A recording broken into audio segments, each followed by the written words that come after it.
Peace, blessings, salutations. Yurima Karama here again. Real life, real talk. These are the days of our lives. So I hope everybody's having a splendid day.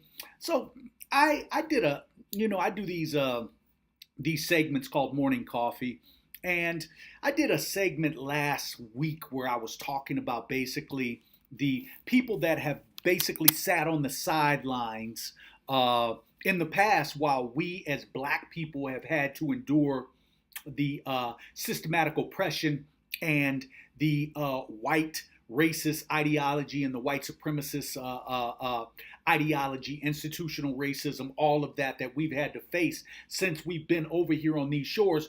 And I made the comment that it seems now with the advent of the Trump thing and this group called the alt-right, which we know is just basically another term for KKK, neo-Nazis, Aryan Brotherhood, all the white racist groups.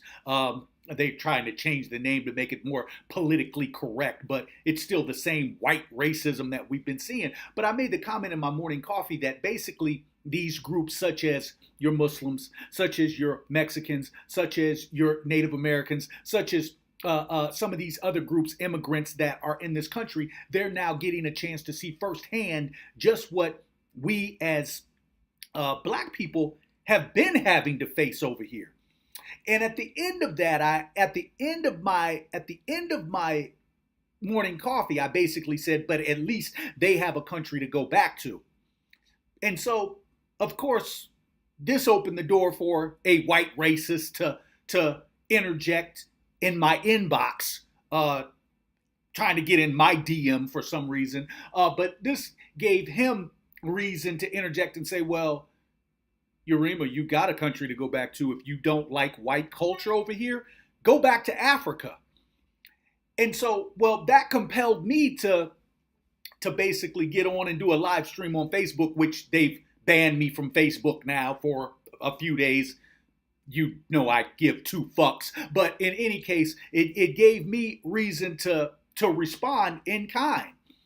And here's the thing. So, first of all, when we look at the history in this country, white people didn't build this country, we did. White people were actually too weak and too lazy to build, which is why when you originally had the slave system and our ancestors became prisoners of war in that system, when that originally took off and you had the Irish, you had the Native Americans, and you had blacks, the blacks always cost more to purchase black labor because we could endure more. We could be out in the elements more. We were more conducive with being out in the sun. We know that white people were dying from being out in the sun for too long, skin cancer, that sort of thing. Even Native Americans weren't able to stay out in the elements as long as we were, which is why our ancestors' value when they became prisoners of war was always more than any other slaves. Well, then when whites decided to change the dynamics and bring in the racist element and that sort of thing, well, we know what took off from there. But at the end of the day, they still sat on the porch drinking lemonade with big hats on their heads straw hats, because they couldn't stand the rays of the sun. So we know that black people built this country. So now, fast forward up to date, just a little history, and you don't have to take my word for it, just go study. So I'm thinking that when they say go back to Africa, I'm thinking that really I would have no problem with that. Pay the recompense, the reparations that you owe for the atrocities that our ancestors went through, for the blood, sweat, tears, and the economics that you gained from our ancestors. Pay me personally my recompense, my reparations, and I will have no problem getting off your land. Well, it's not your land, actually, it's stolen land. And that brings me up to another thing. Why are they always on the go back to Africa movement when really shouldn't they be going back to the Caucasus Mountains? Those caves over there in the Caucasus? I mean, because you're an occupying force. Basically, you're on stolen land. You stole the land and you've been occupying, and that's basically what you do all over the world. You go, you steal land, you become an occupying force. Nothing is really yours. You don't have any innovative ideas coming up with anything new. You steal that from everybody. So in any case, in any case, with that said, so I'm thinking about one, my first thought was, well, why aren't you going back to the Caucasus Mountains? But my second thought is, pay me my recompense, what you owe, which most white people do. The racist white people, they don't want to really pay what they owe, but pay the recompense, and I have no problem getting off your land. But the problem that you have is you really don't want that. White people really don't want black people to not be here. First of all, their economy falls drastically. It's like the economy's like that. Boom! It goes just like that quickly. So they really don't want us to leave. Second of all, our culture, we bring so much to the table that they don't bring. And third of all, if you got a guy like me on the African continent, Akebulon really is the name of it, but for all intents and purposes, for speaking the English language so that everybody gets the overstanding, we'll call it Africa, but it's really Akebulon. So if you had a guy like me back there, I'm going to get with guys like Mugabe, I'm going to get with guys like the leaders of Africa, and I'm going to ask them, like, what are you doing? Why aren't you shutting the borders down? Why aren't you getting our military in order? Why aren't we getting our finances in order? Why aren't we taking Gaddafi's theme and making gold the gold standard, at least on the continent here of Africa? But most importantly, why aren't we shutting these borders down? Why aren't we taking the cue from Mugabe and kicking all the white people out, since we don't really want to live up under white culture? They need to take that back to Europe with them. Which is why I don't understand why white people, when they talk about us going back to Africa, why aren't they trying to go back to Europe? That's white culture over there. But in any case, the reason this would backfire on them is because a guy like me, I would get with those leaders, and if I had any say in it, the borders of Africa would be shut down.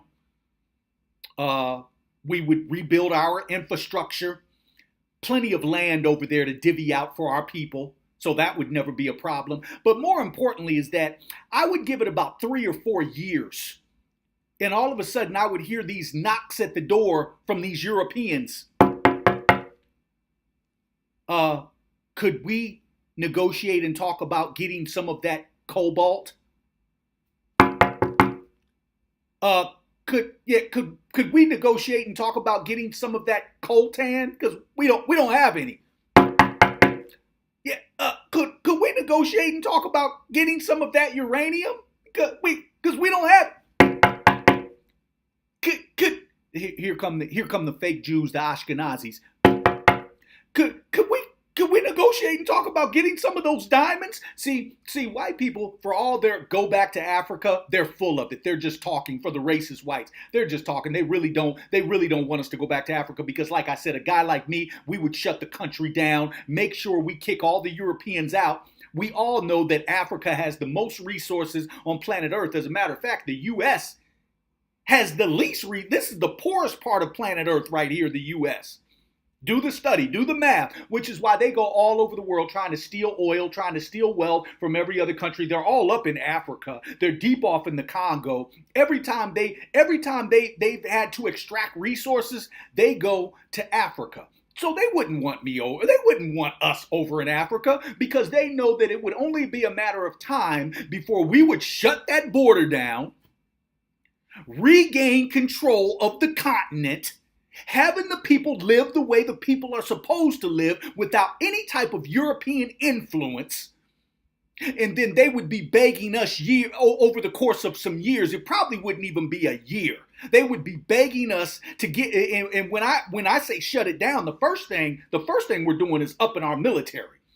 That's the first thing, because we want to make sure the continent is protected. We would actually take some pointers from the playbook of the Chinese and what they did. So we would just close our borders down and up our military. And so they wouldn't want that, because I wouldn't even give it a year. They would be at our door begging with that knock, talking about, can we get this, that, and the third? Because they don't make anything. They steal resources. They go to other people's lands and steal resources. That's what they are. They're thieves. Racist whites I'm talking about. And so for the whites who aren't racist, well, this isn't affecting you. And if you're offended by it by any way, then I would make that synonymous with me throwing a rock into a pack of dogs. Yelp! Up the dog that yelps, that's the one that got hit. So if you're feeling any type of guilt whatsoever, well, that's on you. That's not on me. Because if you're not racist, then you should have no sense of guilt, right? Which you probably want to listen to what's her name? Jane Elliott. She says that every white person is pretty much racist. But in any case, I just wanted to give this response back, and I'm sure that racist white guy will see this, and he might respond. The thing is that I talk on facts and truth, though. You're just talking on ass, and you and I both know that you white people love us. Bottom line. You love us. You're just envious and jealous of us because you know that deep down you know that we built this. You try to change the dynamics and lie and say, "Oh no, you didn't build it." Because you're just trying. When white people say we're lazy, they're just projecting on us what they themselves are. I mean, let's take a look at the institution of racism and slavery in this country. Who built this? Who built DC? Come on. Let's stop it with the jokes now. Who built this country? We did. Our ancestors did. So for all the talk and all of that about go back to Africa, got no problem with that, racist white man. Pay me my recompense. Pay what you owe, and I'll be off this stolen land that you're still occupying. I'll be off of it quick, fast, and in a hurry. But you and I both know that you don't want that. As a matter of fact, you know what? No, I think I'll stay here so that I can continue to be a thorn in your side. I think I'll stay here so that I can continue to watch your fall, your demise. I think I'll stay here so that I can see the true meaning of what universal law says when it says what comes around goes around. You know what? I think I'll stay here so I can be that guilt in your conscience that every time I speak truth, it just infuriates you to the point where it feels like I'm sticking a knife in the side of your gut. I think I'll just stay here and I'll continue to speak for my people and I'll continue to tick you off to the point that you don't like it. I think I'll stay here. I think I'll stay here and watch you simmer, just knowing that every time you see my face, you can't stand it because you know I speak truth to power. Yeah, I think I'll stay here just to tick you off. Yurima Karama, one love.